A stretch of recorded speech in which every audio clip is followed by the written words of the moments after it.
like I'd let Jesus up front. What did he ever do? Jesus.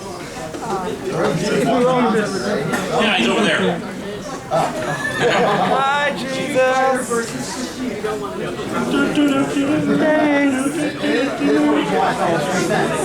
Jesus, Christian martial artist. And here's the other thing that bugs me about this room. We have these lights up front here, right on the spot where things are going to be projected. I don't want to play with the lights because the last time I played with the lights in a panel room, I accidentally turned off the lights in a concert. I got yelled at. That was like Midwest Media Expo last year. Yeah, I don't touch I don't touch anything anymore.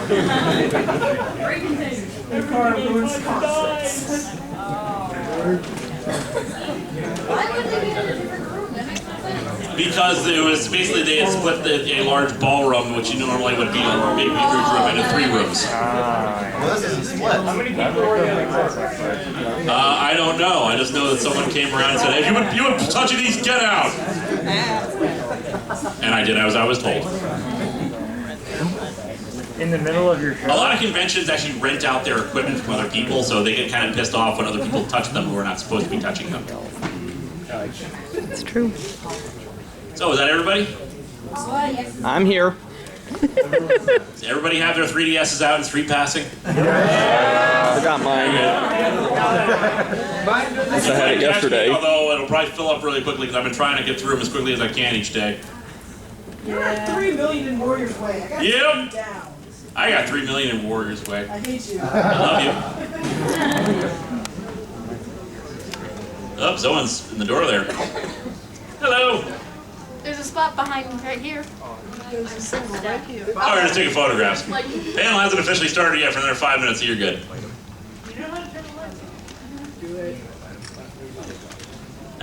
We primarily just want the house light. Oops. Not the ones in the back. There we go, these ones. And, okay, shh. The ones we want are the ones up front turned off. Those are the ones in the back. That's back again. There we go. That's good. Apparently there's not much precision control, I'm assuming. Make up your mind. Alright. Shut all the lights off. How well can you see in the back? Play something. If we need to make it like completely dark, we'll live. Temporarily? How many, what kind of switches are there over there? Light switches. 5 switches. Hit 1 and you'll see what happens.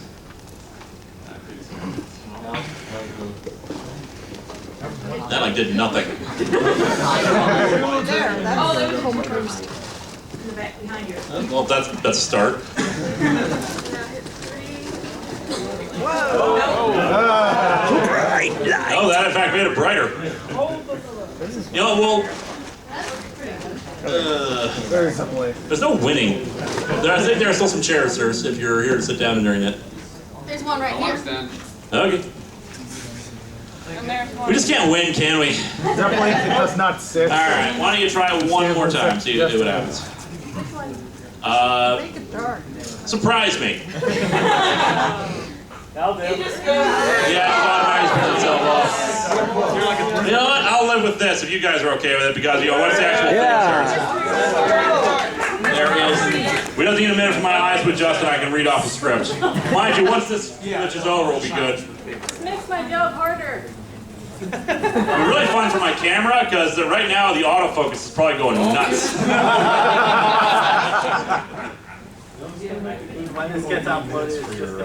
Oh yeah, that's always nice when I have those opening minutes there, because then I have like you can put in like the whatchamacallit. What are you doing?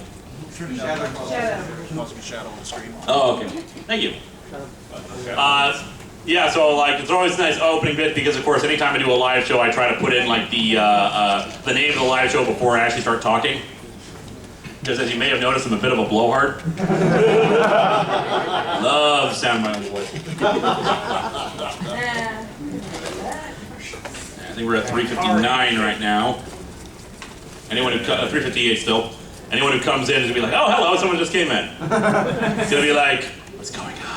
Surprise! Oh. Welcome to our Eternal Darkness panel. Okay, here's the problem. We have like 5 or 6 people who are probably gonna want seats. Does anyone have any seats near them? Actually, turn up the house lights for a minute. We'll turn them back off again. I love torturing people. Where are open spots? Get some open spots, people who want to sit down. All in the back. Surprise! It was all for you. And once they're sitting down, we'll turn down the lights again. Oh, it's gonna be 1 minute, then showtime. It is very important we stay on schedule. Why? I say that because shut up. And also, of course, after this panel is concluded, I will be heading back over to the dealer's room to sell things, and this is gonna be your last chance to get things because I might be there in the morning tomorrow, but otherwise I'm gonna be gone most of the day tomorrow filming things. Filming things. So like from 10 to noon is probably gonna be your best bet if you can't do anything right after this. Just FYI.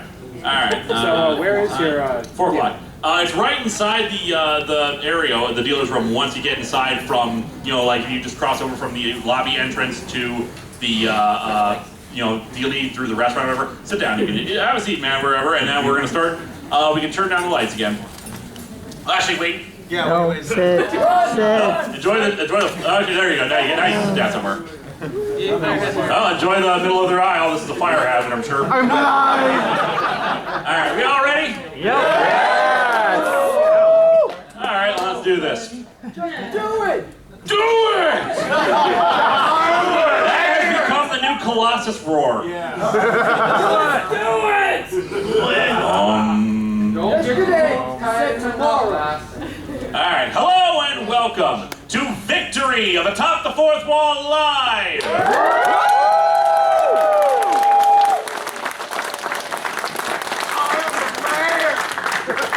If this is your first time seeing Atop the Fourth Wall in live or recorded form, well, that just means the brainwashing I've been doing to my viewers has not been as successful as I hoped. Spread my dark gospel, everyone. Extra dark gospel. And because this is being done live with a script I haven't bothered to rehearse in advance, I apologize in advance for stuttering, slurring my words, or otherwise failing to be funny. Then again, people probably can't tell the difference in the failing to be funny department. And I know some people can get a little excited by these live shows and want to throw out their own jokes, but just remember, I am recording this, so if you're not being funny, you're being not funny in front of thousands of people. So here we are at Anime Midwest. Now, I always like to tailor my live shows to the kind of convention I'm at, but the problem is I only had 3 days to put this live show together after another convention, Too Many Games. And that's with me also having to put together a regular episode of the show, too. And hey, you guys know me, I'm a smart guy. Surely with the advanced knowledge that I'd be doing both conventions in a row, I must have been able to find, some matching material, right? Like, there are a bunch of video game themed manga, maybe a Pokemon manga, since it'd match up with both video games and an anime convention. There's gotta be something like that, right? No. Yeah, no, it's Captain N.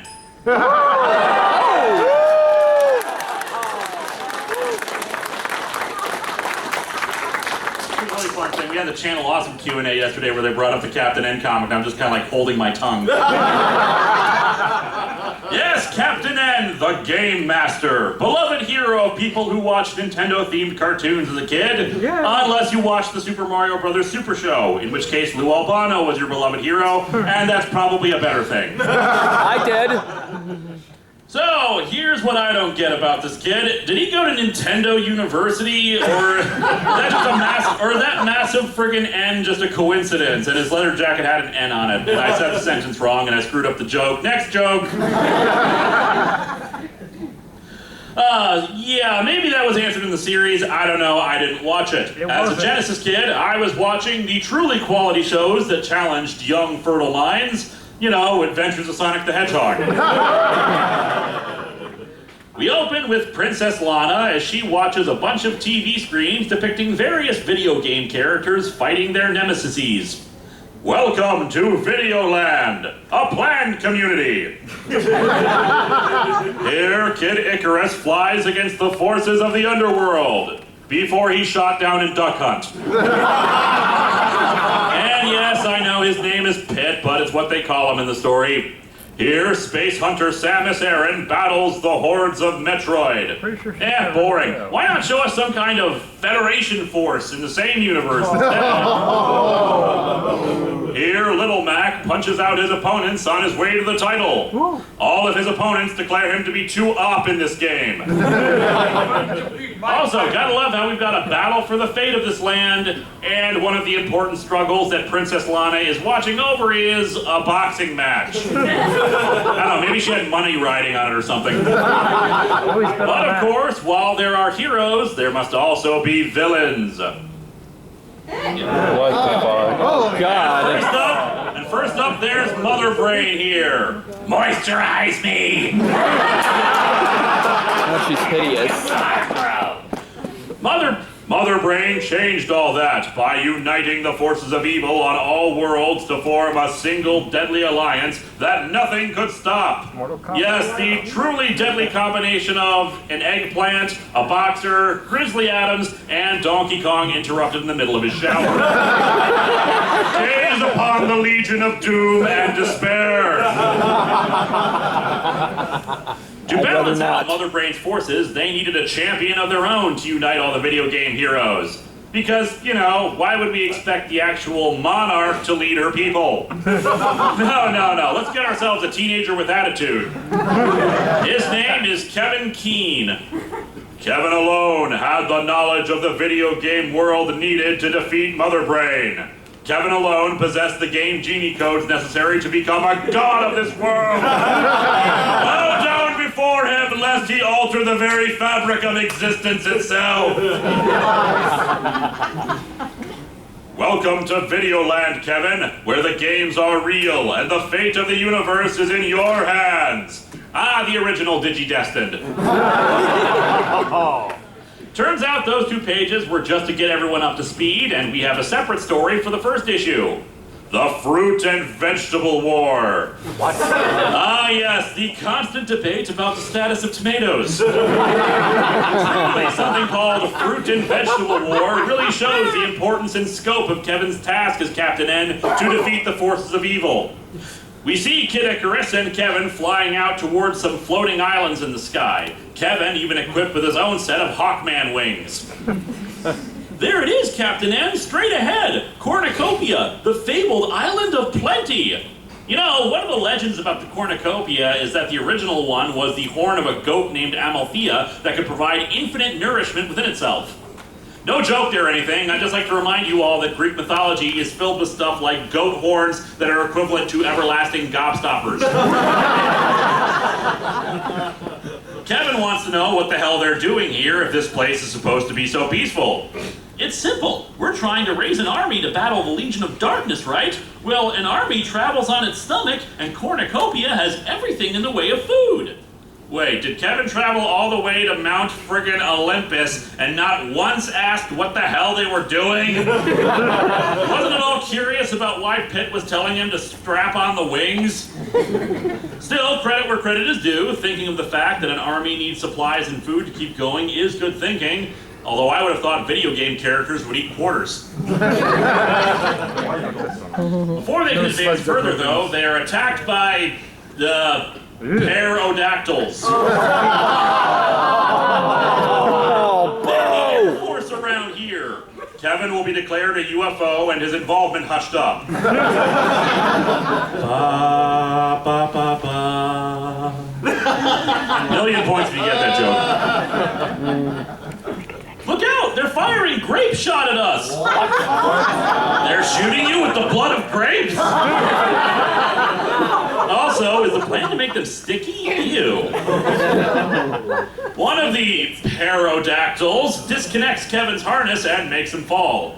Only one chance. I've got to use the jump button on my power belt and make it to that tree.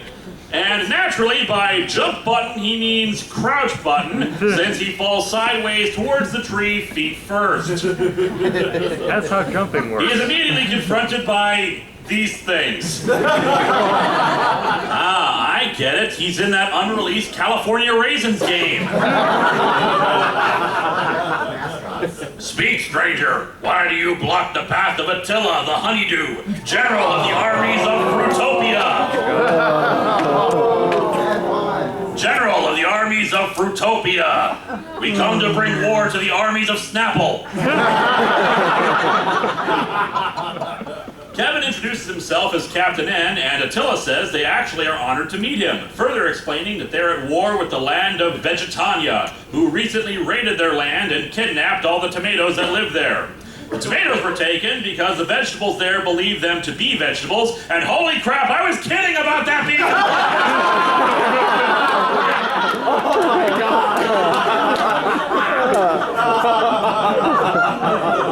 Anyway, Kevin agrees to help them rescue the tomatoes.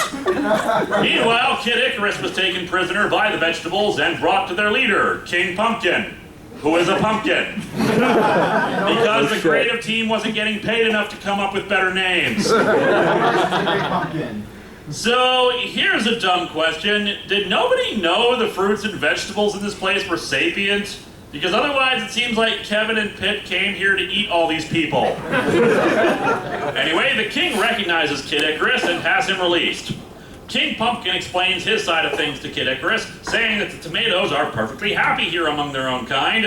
Everybody's a bit racist in this comic, it would seem. And recruits Kid Icarus to defend the tomatoes.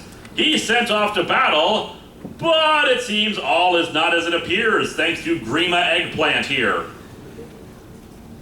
Grima Wormtongue? It's funny because I explained the joke. Soon in Plentiopolis, home of the cornucopian farmers. Wait, how do you have farmers in a land where the fruits and vegetables are alive? What are they farming? Or is that a euphemism for breeders? No, yes, as you can see, it is full-scale war. Things are on friggin' fire. Any minute now, Ken Burns is going to come along and make a documentary about this.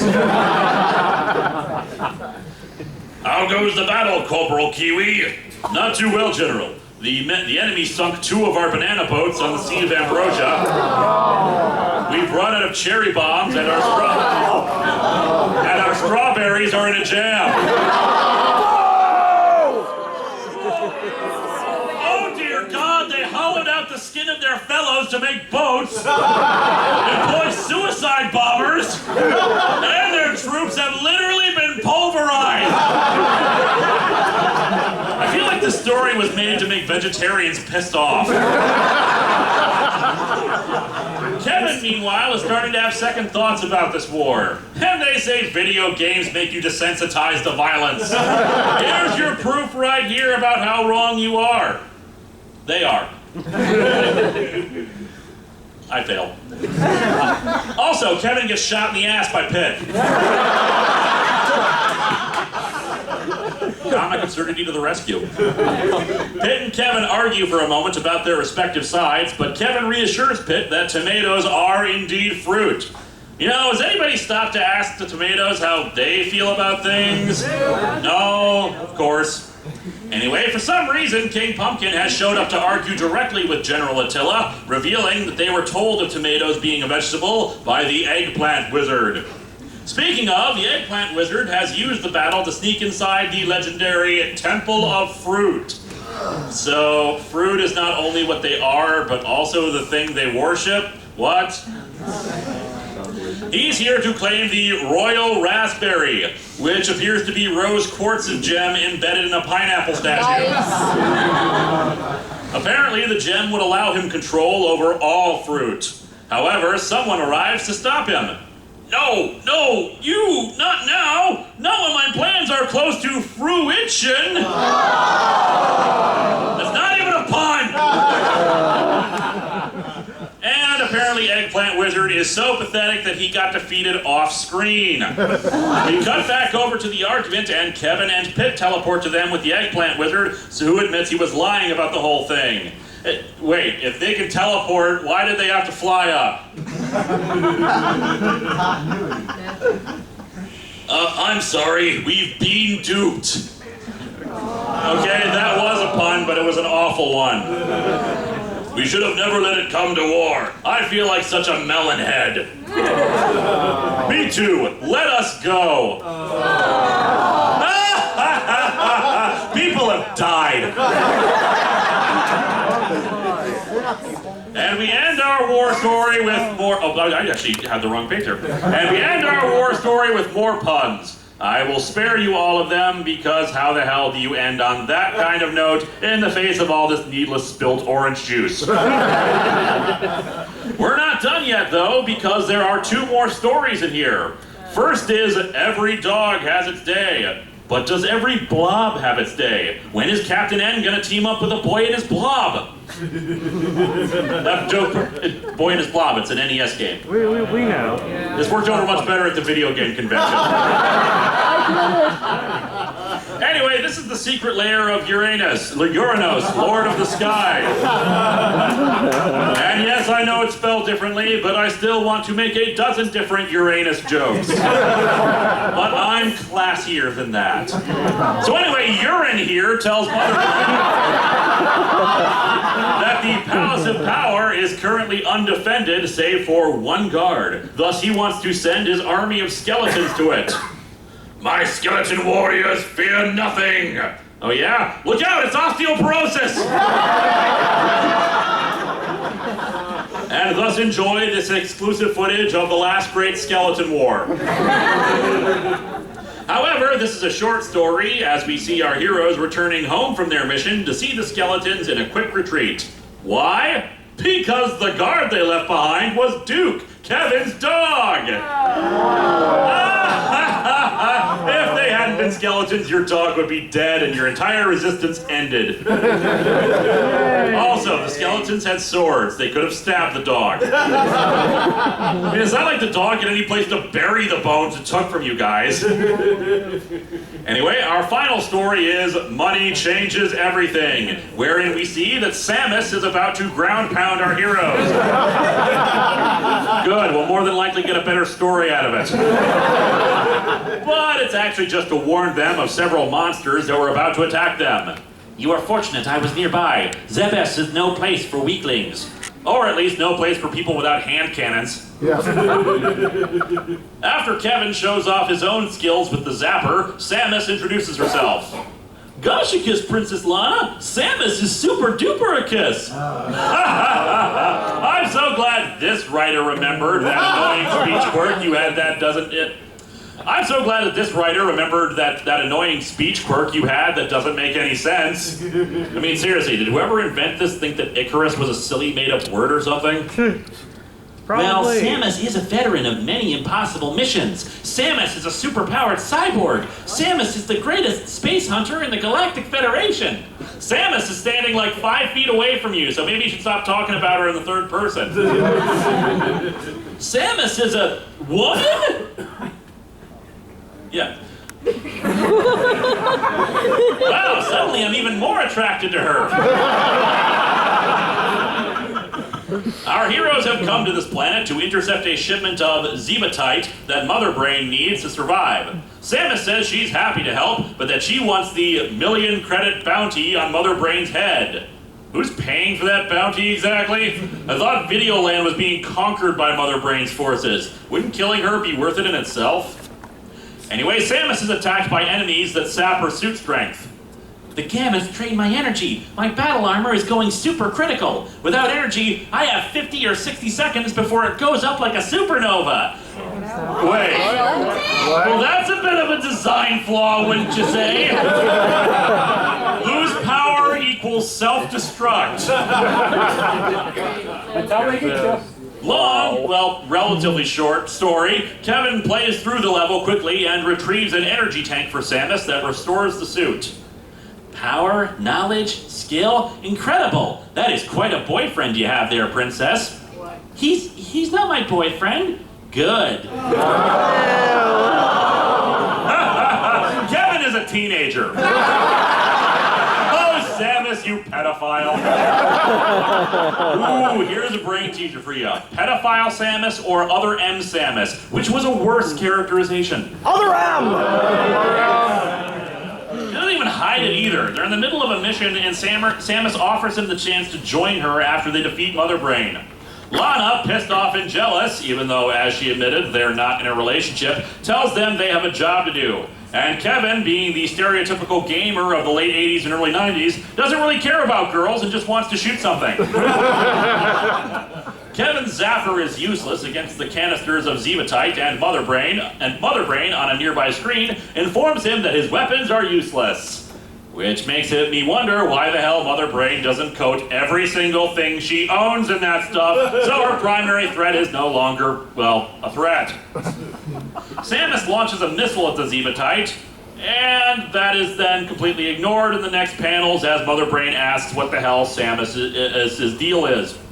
However, when Samus admits that she's after the bounty on Mother Brain counters with an offer of her own, 10 million credits to betray everyone else. And she agrees. Whoa. What? Gotta admit, I actually would kind of love to see that option in a 2D platformer. I will pay you to stop playing the game. Anyway, her only stipulation is that Captain N goes with her. Join with me, Kevin. The stars will be our playground. Together we will blaze a path of glory across the universe. Think of it, Kevin, your very own Super Scope. Kevin, of course, says hell no, but Lana orders him to go with her. She whispers to him that somebody has to be free to carry on the fight. Or, you know, you could just hit reset and shoot Samus when you first see her. How do resets work in this universe? Anyway, later on, Lana and Kid Icarus are in a cell aboard a shuttle heading away from the planet. And apparently nobody thought about how the tiny cherub could squeeze through the bars, and thus he charges at the guards. But they take off their helmets to reveal they're Kevin and Samus. The whole thing was a ruse to get away with a new shuttle, the Zevatite, and 10 million bucks. Lana thinks that without it, Mother Brain is finished, but Samus informs them that another shipment is going to arrive to her tomorrow anyway, so this was all utterly pointless. Still, 10 million bucks richer, drinks are on Samus. And so our comic ends with Samus holding Kevin in a way that clearly shows how much she wants to go to prison. I may be greedy, but I'm not stupid. We'll take your word for it. Samus is greedy? Anyway, this comic kind of sucks. The Samus story is actually okay, aside from the unfortunate implications. Nice bait and switch. But the other stories are about a dog defeating an army of skeletons and a war between fruits and vegetables. There's really no way you can save that concept. The art is serviceable and matches the show pretty well, so kudos there. That's all I got, so thank you, everybody.